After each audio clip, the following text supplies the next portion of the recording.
దినం దేవుని వాగ్దానం. ఈ ఉదయకాల సమయంలో ఈ దినం దేవుని వాగ్దానం అనే చక్కటి ఆత్మీయ కార్యక్రమానికి ప్రేమతో ఆహ్వానిస్తూ, ఎలా ఉన్నారు దేవుని బిడ్డలారా? భయంకరమైన దుర్దినాల్లో మరి వర్షాలు పడుతున్నాయి, అనేక స్థలాల్లో భయంకరమైనటువంటి వరదలు, ఇబ్బందులు. అటువంటి వారి కోసం అందరం కలిసి ప్రభు దగ్గర ప్రార్థించుటకు మనందరం కూడా ప్రార్థన చేద్దాం. మరి ఎవరైనా కష్టకాలంలో, దుఃఖ సమయాల్లో ఉంటే ఆ ప్రభువే మిమ్మల్ని రక్షించాలి, కాపాడాలి, మీ పరిస్థితులు చక్కపరచాలని ప్రార్థన చేస్తున్నాం. రెండో విషయం, మీరు ఎంతమంది బాధల్లో, కష్టంలో, పాపము, శాపములు ఉన్నారు, యేసు రక్షకుడు దేవుడు మీ హృదయాన్ని ఏసేకిస్తే చాలు, మీ పాపాలన్నీ క్షమించబడ్డమే కాక ఆయన క్రీస్తు రక్తంలో మీరు కరగబడి పరలోక నిత్య జీవం, పరిశుద్ధాత్మతో మీరు నింపబడతారు. ఈ లోకంలో కూడా ఆయన సహకారిగా మనకు ఉండి నడిపిస్తాడు. ఈ రక్షణ సువార్త చెప్పాల్సిన బాధ్యత ప్రతి దినము నేను ఒక దైవజనరాలుగా, ఒక ఆత్మీయురాలుగా మీకు ఇస్తూ ఉన్నాను. రెండో విషయం, మీరు ఎంతమంది బాధపడుతున్నారు, దుఃఖంతో, వేదనతో ఉన్నారు, కష్టకాలంలో ఉన్నారు, నిందల గుండా ప్రయాణం చేస్తున్నారు, దేవుడు మిమ్మల్ని దర్శిస్తున్నాడు. ఈరోజు ఎవరెవరు ఎటువంటి పరిస్థితులను బట్టి మీరు వెళ్తూ ఉన్నా, దేవుడి ప్రేమస్వరూపి ఆయన కనికరాస్తం మీపై దిగుతున్నది.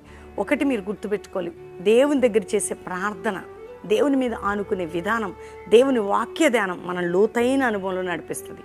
దేవుని నమ్ముకున్న బిడ్డలకి కష్టాలు రావని చెప్పను, శ్రమలు ఉండవని చెప్పను. ఎందుకంటే క్రైస్తవ జీవితం ఒక పూలబాట కదా, ఒక ముళ్ళబాట. అయితే అడుగడుగున ముళ్ళులు గుచ్చుకున్న కృప వెంబడి కృపని దేవుడు చూపిస్తాడు. అంతేకాక ఇశ్రాయేలు ప్రజలు ఐగుప్తు నుంచి బయటకు వచ్చేటప్పుడు చాలా పోరాటాలు అనుభవించారు. వారి ముందు నాయకుడు మోషే ఎంతో ప్రార్థనాపరుడు, ఆత్మీయుడు వారితో ఉన్నాడు. నీ జీవితంలో కూడా పరిశుద్ధాత్మ దేవుడు నీకు సహాయకుడిగా ఉన్నాడు. నీవు నడుస్తున్న మార్గంలో అరణ్యమైన, వేదనైనా, రోగమైన, బాధలైన, అప్పులైన, సమస్యలైన, ఇవన్నీ కామన్ థింగ్స్. ఇప్పుడు వర్షాకాలం వచ్చిందండి, కొంతకాలం చలికాలం, కొంతకాలం ఎండాకాలం. అదే మీ జీవితాల్లో సమస్యలు రాకమానం. కానీ సమస్యలలో దేవుని యొక్క వాక్యము, దేవుని యొక్క ఉద్దేశము, దేవుని యొక్క సంకల్పము నీ పట్ల నెరవేర్చబడుతుంటుంది. కాబట్టి ధైర్యంగా ఉండండి. ఈ ఉదయకాలం ఎంతమంది ప్రార్థనలు ఏకీభవిస్తున్నారు, ఈ వాగ్దానం రిసీవ్ చేసుకుంటున్నారు. ఈరోజు మనం చదువుకుందాం చక్కటి వాగ్దానం. నేను చదువుతున్నాను 20వ కీర్తన 6వ వచనం. యెహోవా తన అభిషక్తుని రక్షించిన నాకు ఇప్పుడు తెలియను, రక్షణార్థమైన తన దక్షిణ హస్తము చూపును. దేవుడట తన అభిషక్తుని, అంటే నువ్వెవరివి? క్రీస్తు రక్తంలో కడగబడిన బిడ్డవి, పరిశుద్ధునివి, క్రీస్తు చేత అభిషేకించబడిన కుమార్తెవి, కుమారుడివి.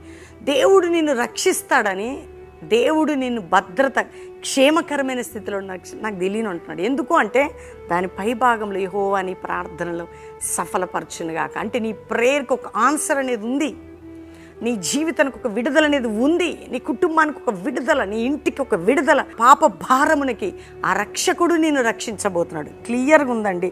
తన అభిషక్తుని, తన ప్రియులని, తన బిడ్డలని రక్షించే దేవుడట. నిన్ను రక్షించటమే కాక నా హస్త బలమును నీపై చూపబోతున్నాను. నిన్ను రక్షిస్తూ నా హస్త బలమును చూపెదను. ఈరోజు వాగ్దానం, నిన్ను రక్షిస్తూ నా హస్త బలాన్ని చూపుతాను. ఏ పరిస్థితిలో ఉన్నావు? పాపంలో ఉన్నావా? నువ్వు పాపంలోని బయటికి రాబోతున్నావు. వ్యసనాలతో ఉన్నావా? పీడించబడుతున్నావు బయటికి. రోగ, వ్యాధి, నింద, గాయం, అవమానాలతో నువ్వు దేవుని బిడ్డవి. నేను రక్షించుకోవాల్సిన బాధ్యత నీది కాదు, నాది కాదు. ప్రార్థించాల్సిన బాధ్యత మనది, ఆనుకోవలసిన బాధ్యత మనది, కాపాడవలసిన బాధ్యత దేవుంది. కాబట్టి ఈరోజు ఏ పరిస్థితి గుండా నువ్వు వెళ్తున్నా దేవుడు నేను రక్షించడమే కాక దేవుని కాపుదల, భద్రత, ప్రొటెక్షన్, క్షేమము నీ కుటుంబానికి ఉండి దేవుని హస్తబలాన్ని నీ కుటుంబం మీద చూపబోతుండగా అందరూ దేవునికి థ్యాంక్స్ చెప్పి ప్రార్థన చేసుకోండి. దేవునికి కృతజ్ఞతలు చెల్లించండి. ఉదయకాలం ఈ వాగ్దానం అందరు రిసీవ్ చేసుకోండి. ప్రార్థన చేసుకున్నాం. తండ్రి, ఉదయకాలం ఎంతమంది వాగ్దానం రిసీవ్ చేసుకున్నారో, రక్షణ లేని వారికి రక్షణ, పాపక్షమాపణ, రోగ వ్యాధులుతున్న వారికి యేసు పొందిన గాయముల వలన స్వస్థత, నిరీక్షణ లేని వారికి నిరీక్షణ, పాపంలో, శాపంలో, నిందల్లో, గాయాల్లో, అవమానాలు, ఒంటరితనంలో, పోరాటాలు, ఆర్థిక పరిస్థితులు, మానసిక ఒత్తిళ్లు, కోర్టు కేసులు, అక్రమ కేసులు, అన్యాయం, మోసం, దగాలో ఉన్న బిడ్డలందరికీ విడుదల కలుగును కాక అని ప్రార్థిస్తున్నాం.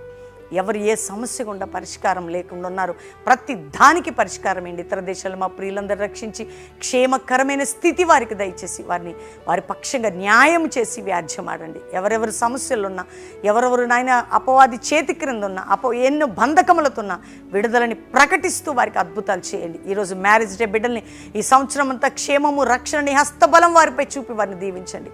బర్త్డే బిడ్డల్ని బ్లెస్ చేస్తూ నీ హస్తబలంతో వారు గొప్పవారు ఉన్నట్టు దీవించండి.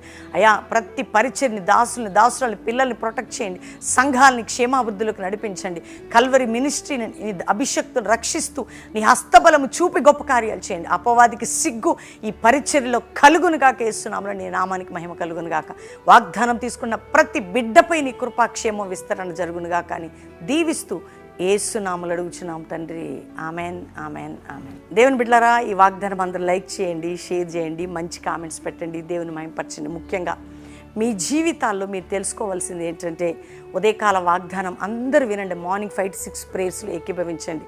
ఈ దినం దేవుని వాగ్దానం ఏకీభవించండి. అంతేకాక ఈవినింగ్ సమయంలో మరి మీటింగ్స్ జరుగుతున్నాయి. ఫ్రైడే అయిపోయింది, Saturday Calvary promise and Hayathnagar దగ్గర, సాటర్డే ఈవినింగ్, సండే 3 ఆరాధనలు. ఈవినింగ్ ఆరాధనలో ఆయిల్ అనాయింటింగ్ సర్వీస్, బెల్లంపల్లిలో శనివారం సాయంత్రం, ఆదివారం మంచి సువార్త ఉజ్జీవ ఉపదేశంతో కూడినటువంటి శక్తి కలిగిన ఆరాధన, దేవుని వర్తమానం. కాబట్టి పాలు పొందుతున్న వారు ఇక్కడ కల్వరి ప్రామిస్ ల్యాండ్లో, ఇక్కడ బెల్లంపల్లిలో దేవుని వాక్యాన్ని, ఆత్మీయ బలాన్ని పొందుటకు దేవుడిచ్చే అవకాశం. కాబట్టి మరి మీ అందరికీ తెలుసు 19, 20, 21 కల్వరి ప్రామిస్ ల్యాండ్లో హైతనగర్ దగ్గర మీటింగ్స్ జరుగుతున్నాయి.